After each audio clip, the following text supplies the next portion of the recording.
A horse stands in a wide, open field at dawn. Its ears flick forward as the wind stirs the tall grass. For a moment, it is a picture of freedom, strong, alert, untamed. Then the camera pulls back to show a fence. The horse lowers its head and begins to graze within its enclosure. Most of us have grown up seeing horses behind fences. We hardly question it. We see riding as natural, halters and saddles as tools of partnership, stables as a second home for them. But at its core lies a profound question. Do we have the right to own and control another being's life? Horses are not machines. They are sentient creatures with fears, preferences, even friendships. They feel pain and comfort. They can experience joy and stress. And yet, for thousands of years, humans have bred them, trained them, and used them for work, sport, and companionship. This is not a question with easy answers. The story of humans and horses is as old as agriculture, as old as war, as old as our migrations across continents. We have depended on them for transport, for food, for survival. In return, we've given them care, shelter, and, at least in our eyes, purpose. But in the modern age, when we no longer need horses to plow our fields or carry us into battle, the question grows louder. Is it ethical to continue keeping and controlling them? Are we their stewards or their captors? Do our traditions of riding and ownership truly honor them or merely serve us? In this exploration, we'll journey through the history of the horse-human relationship, the philosophical and ethical debates that challenge traditional notions of ownership, the emotional bonds and real-life stories that complicate the discussion, the future of equine welfare and partnership. We will not offer simple slogans or one-sided judgments. Instead, we'll seek to understand. How do we balance our love for horses with respect for their autonomy? What does true partnership mean when one side holds all the power?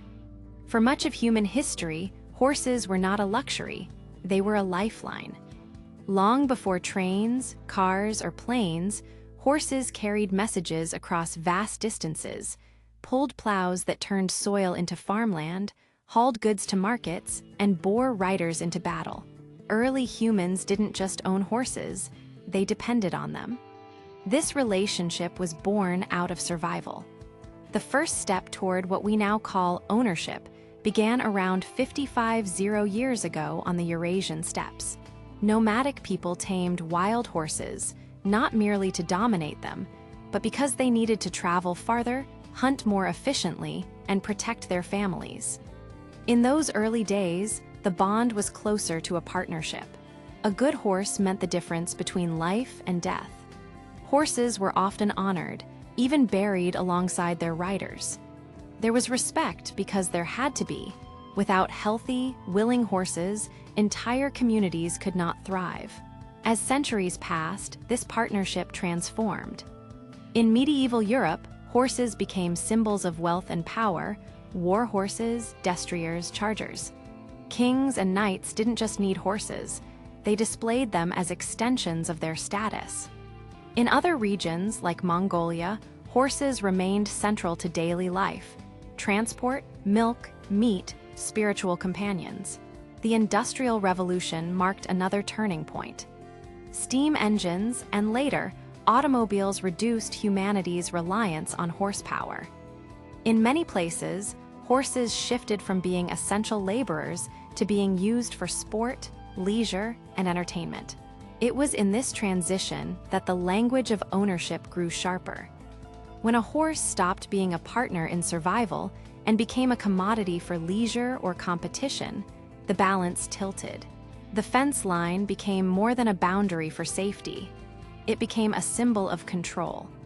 Today, the very traits that once made horses indispensable, their strength, their willingness to work with humans, their social and adaptive nature, also make them vulnerable.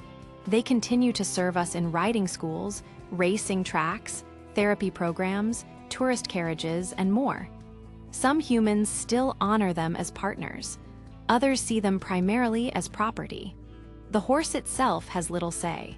This long history matters because it reminds us that our relationship with horses has never been purely about domination.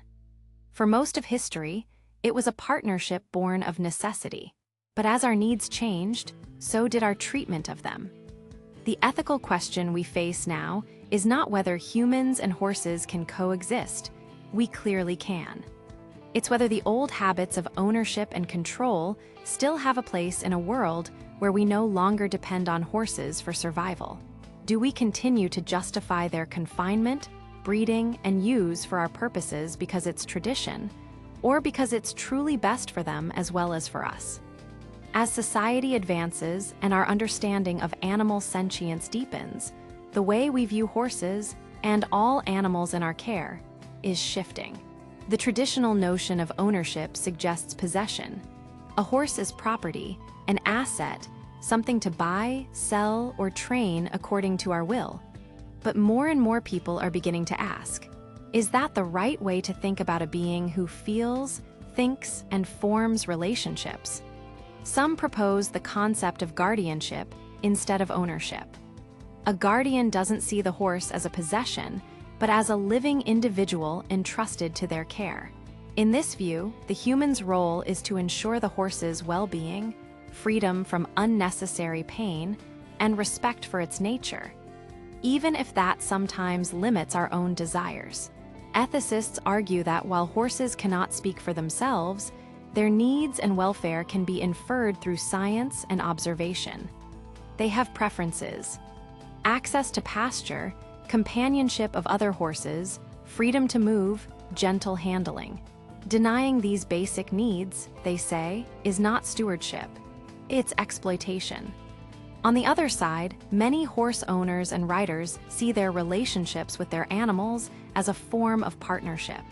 They point out that domestic horses, unlike their wild cousins, rely on humans for safety, food, and medical care. Without thoughtful human care, most domestic horses would struggle to survive in the wild. This tension between freedom and care lies at the heart of the ethical debate. One of the most challenging questions is about consent. A horse cannot sign a contract or say yes to being ridden, raced, or shown. We decide for them. Critics argue this imbalance of power is inherently unjust.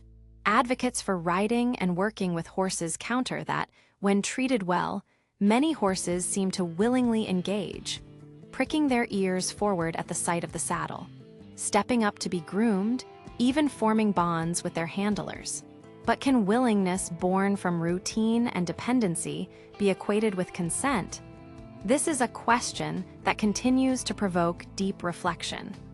Our view of this issue is also shaped by culture. In some regions, horses are seen as spiritual companions, in others as livestock, in others still as athletes or luxury possessions. A Mongolian herder and a European dressage rider may both love their horses deeply, yet see the nature of their relationship very differently. These differences remind us that ethics isn't static. It evolves with knowledge, values, and empathy. In the end, the debate over horse ownership versus guardianship isn't about casting blame on those who keep and ride horses. It's about asking ourselves what responsibility comes with the power we hold. It challenges us to ensure that our enjoyment, our traditions, and even our livelihoods never come at the cost of a horse's dignity or well-being. Ethics often feels abstract until you see it in the lives of real people and the horses they care for. Some stories show how deeply humans and horses can enrich each other's lives. Others reveal the harm that can come when we fail to honor the responsibility that comes with control. Ella was a thoroughbred mare who once raced on busy tracks. As a young horse, she was pushed hard, trained to break from the gate, sprint at top speed, often despite sore joints. By the age of 6, she was no longer fast enough to win and was sold cheaply. A retired jockey named Mateo adopted her. Instead of pushing her to perform, he gave her months of rest in a grassy pasture. At first, Ella was nervous and mistrustful. She flinched at sudden movements, as if expecting the crack of a whip. But over time, she learned that the new halter meant a walk, a meal, a soft hand on her neck. Mateo often said, "For the first time, she wasn't my horse to use, I was her guardian." Ella never raced again. She became a calm trail companion, and in her quiet, steady way, she helped Mateo heal from his own injuries and regrets. In a rural therapeutic riding center, a stout bay gelding named Jasper has spent years helping children with physical and emotional challenges. Jasper was not bred for competition. He's gentle, patient, and slow-moving. 8-year-old Leela, born with cerebral palsy, could barely sit up straight in the saddle when she started riding Jasper.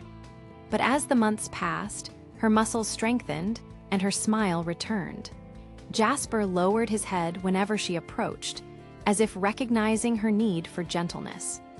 Leela's parents often say that Jasper gave their daughter a sense of freedom and joy that therapy sessions in a clinic never could. Does this count as control or as partnership?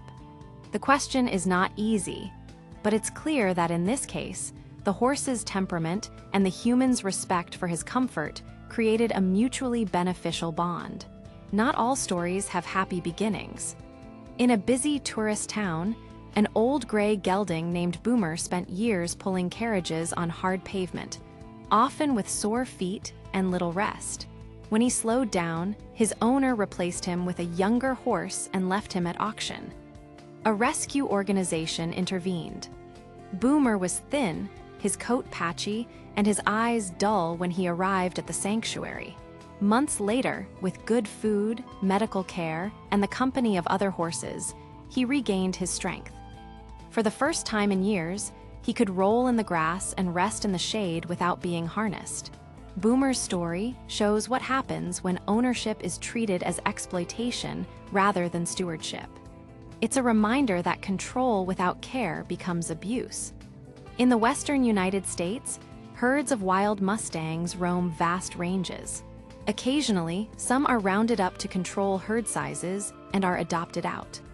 One such mustang, a wary young mare named Star, was adopted by a patient horsewoman named Renee. For weeks, Star avoided human touch, standing at the far end of her paddock. Renee never forced her. She simply showed up every day, sitting quietly with a bucket of water and a book. One morning, Star walked up and sniffed Renee's shoulder. That quiet moment marked the beginning of their trust. Renee often reflects, "I don't feel like I own her. I feel honored that she allows me to share her life."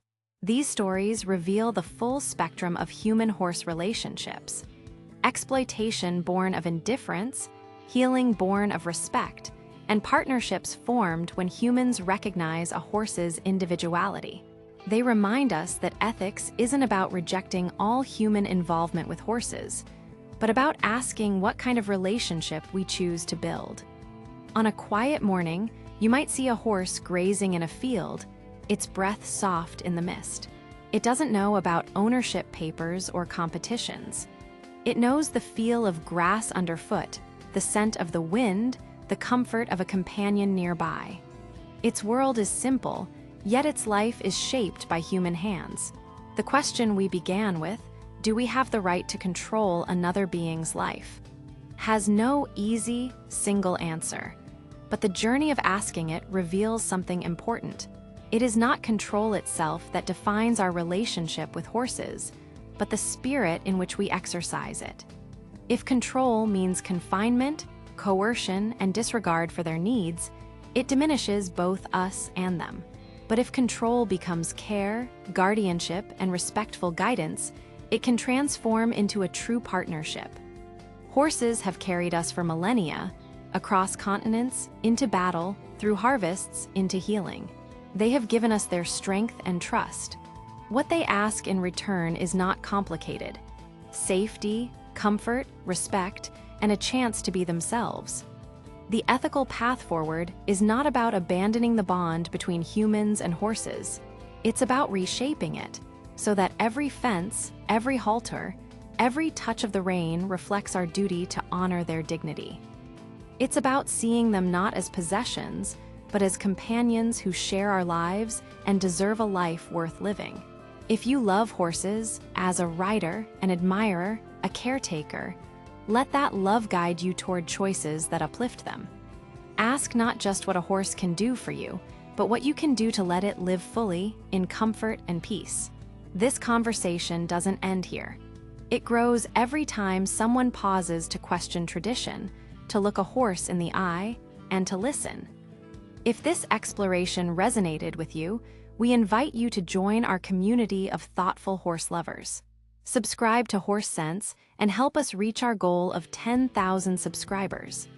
By joining us, you support deeper conversations about equine welfare, celebrate the true partnership between humans and horses, and help shape a future where respect and compassion guide everything we do. Together, we can ensure that our legacy with horses is not one of dominance, but of stewardship, wisdom, and gratitude.